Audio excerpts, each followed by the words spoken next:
bagaimana berserah diri yang benar. Berserah diri yang benar, yang pertama harus mengenal diri. Tanpa pengenalan diri tidak bisa kita berserah diri. Berserah diri konteksnya ialah kembali esa dengan ilahi. Artinya kita harus membangun kesadaran. Selama ini banyak dari murid tanpa sadar, kesadarannya belum terbangun, ya.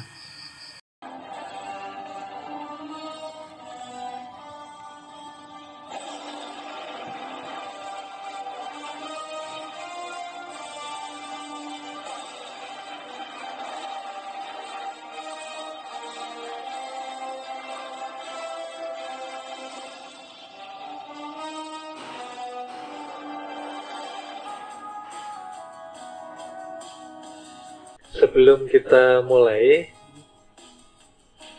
saya terangkan dahulu yang ada di ujung. Penerangan untuk murid. Diberi kotak karena selain murid tidak mendapatkan penerangan. Jadi apabila kita ingin mendapatkan penerangan, haruslah kita menjadi murid dari perguruan kita. Dan di sini ada perguruan ilmu ma'rifatullah. Bahwa perguruan itu adalah tempat untuk berguru, ilmu adalah pemahaman, ma'rifatullah adalah pengenalan diri, dan nantinya akan mengenal Allah Ta'ala. Paham ya? Jadi perguruan kita mengajarkan ilmu kenal diri dan nantinya mengenal Allah Ta'ala. Assalamualaikum warahmatullahi wabarakatuh.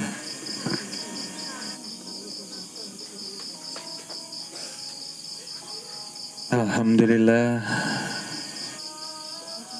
kami sampaikan kepada Bapak, Ibu, adik-adik yang dimuliakan, yang dirahmati Allah Subhanahu wa Ta'ala. Alhamdulillah, malam ini kita masih diberikan kesempatan untuk datang di dalam majelis perguruan kita yang amat kita cintai.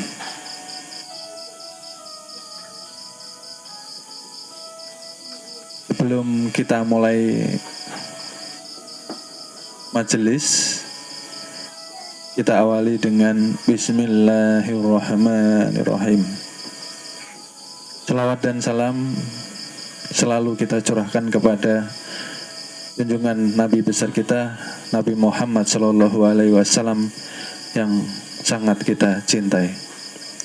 Sallallahu ala Muhammad nurun ala nurin wa huwa rabbul arsyil azim. Sallallahu ala Muhammad nurun ala nurin wa huwa rabbul arsyil azim. Sallallahu ala Muhammad nurun ala nurin wa huwa rabbul arsyil azim. Kembali kami mengingatkan bahwa di sini kita belajar bersama. Saya tidak mengaku menjadi guru, karena kita semua sepakat bahwa guru kita yang hakiki ialah Muhammad hakiki yang ada di dalam setiap diri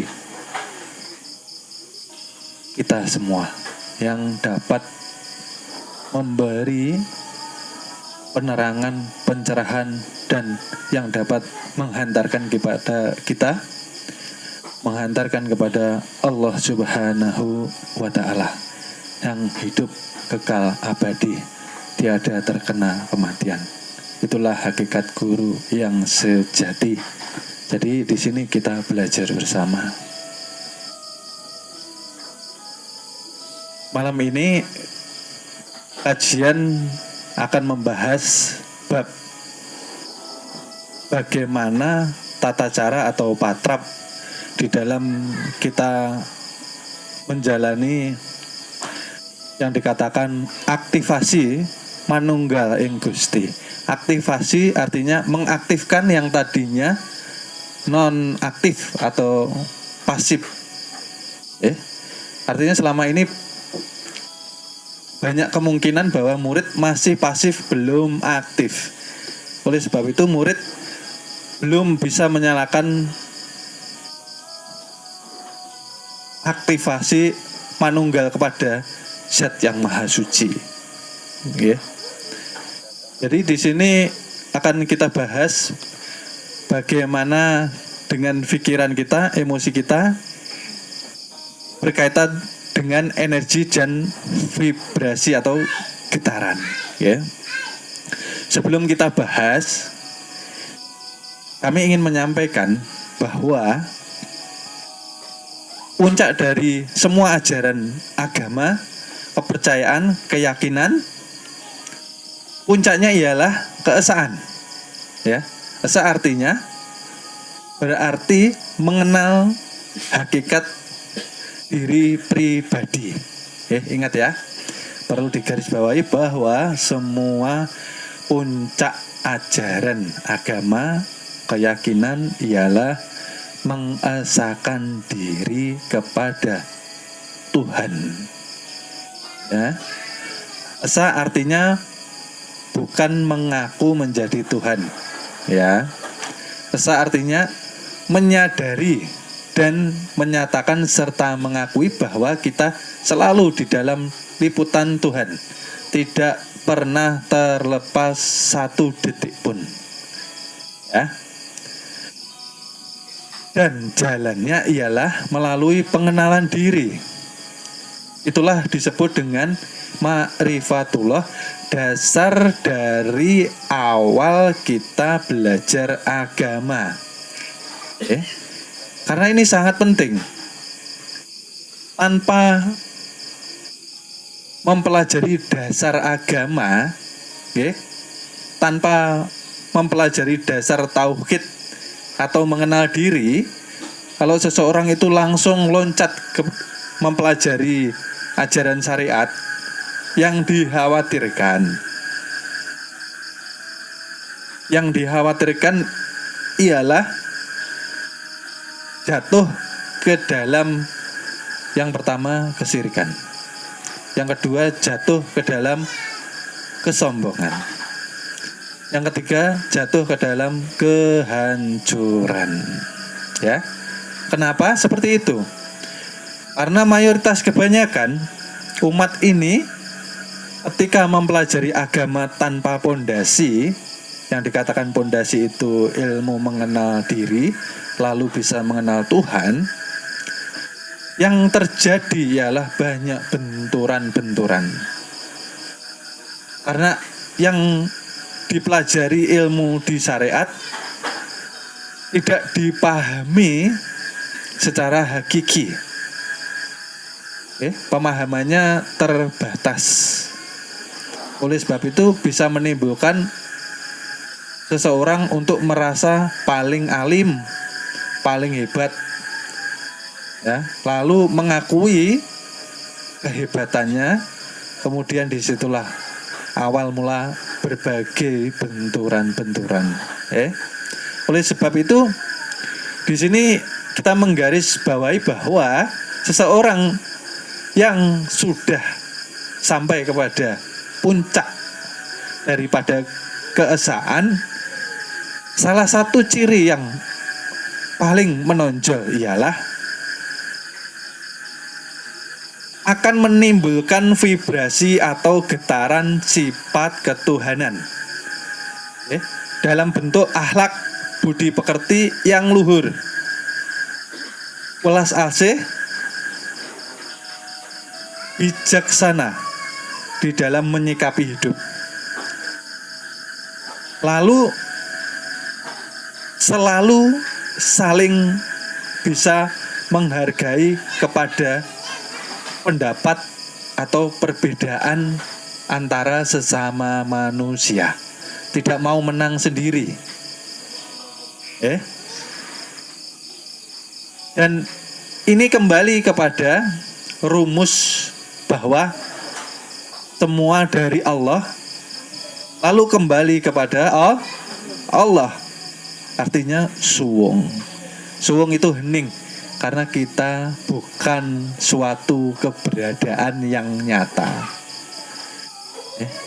Yang nyata ialah sifat ketuhanan yang dititipkan kepada badan jasmani dan rohani kita. Oleh sebab itu dikatakan bahwa kalimat la ilaha illallah merupakan kunci daripada pembuka surga itu sendiri. Artinya apa? Ketika manusia esa, hilang ego dirinya. Yang ada hanya Allah dan Rasulullah. La ilaha illallah Muhammad Rasulullah. Itu yang perlu kita jelaskan di awal kajian malam ini, ya. Ini indikasi, ya. Kalau indikasi ini tidak ada kepada diri seseorang yang mengaku belajar ilmu makrifat, mengaku belajar mengenal ilmu kenal diri, mengaku sedang meniti belajar thariqah, dia tidak mempunyai sifat-sifat yang sudah kami jelaskan, artinya harus masih banyak belajar. Ya. Lalu ada sebuah pertanyaan, bagaimana berserah diri yang benar? Berserah diri yang benar, yang pertama harus mengenal diri. Tanpa pengenalan diri tidak bisa kita berserah diri. Berserah diri konteksnya ialah kembali esa dengan ilahi. Artinya kita harus membangun kesadaran. Selama ini banyak dari murid tanpa sadar, kesadarannya belum terbangun, ya. Kesadaran ialah memahami identitas hakikat diri ialah nur zahir batin. Karena puncak dari kejayaan hakikatnya ialah berserah diri kembali esa dengan Zat yang maha suci. Dan murid di dalam melatih metode ini harus terus banyak bersyukur di setiap hembusan napas kita. Karena selama ini manusia hidup dalam khayalan, tidak pernah menikmati anugerah yang begitu berharga sekali, yang dikatakan daya hidup yang menjelma menjadi napas di setiap hidup manusia. Tidak pernah disyukuri. Oleh sebab itu, ketika manusia mengejar yang namanya bahagia, manusia sekarang teracuni pikirannya oleh doktrin bahwa bahagia itu ketika kita kaya raya. Bahagia itu ketika kita serba kecukupan. Bahagia itu ketika kita mendapatkan pekerjaan yang mapan. Artinya pekerjaan yang mapan mendatangkan ketenangan hati. Bahagia itu ketika kita mempunyai uang yang serba terpenuhi, ya. Dan doktrin seperti itu malam ini akan kita lepas. Karena doktrin seperti itu ialah mengikat manusia kepada materi. Artinya apa? Mohon maaf, akan kami lanjut ke episode berikutnya. Terima kasih. Ngoten. Duwe derajat pangkat, duwe bondo donya, nek uripe adoh karo sing gawe urip, niku sak dalan-dalan kesandung-sandung, kesrimpet-srimpet. Ning arepa uripe kaya kula niki sarwa kekurangan, ning cedhak karo sing gawe jagat. Lakune ya kepenak, ora bakal kesandung, ora bakal kesrimpet. Kuwi mung penemune wong goblok. Penemune wong sing ora ngerti marang ilmu. Sing kandha sapa? Wong sugih, wong duwe derajat kok adoh karo sing gawe urip. Ming gumantung karo gone ngrasake. Ning mesti adoh karo sing gawe urip. Jalaran apa kok iso kaya kandha kaya mangkono? Mergo derajat pangkat niku sing iso micake wong. Bondo donya niku sing iso micake wong wekasan lali panembahe. Contone, mboten sanganggo conto sing kula dumuk, ning pirang-pirang teng donya niku gumlare menungso. Sing kokean derajat pangkat, kokean bondo donya, wekasan mripate wuta karo sing gawe urip, terus ngawula karo bondo donya. Niku pirang-pirang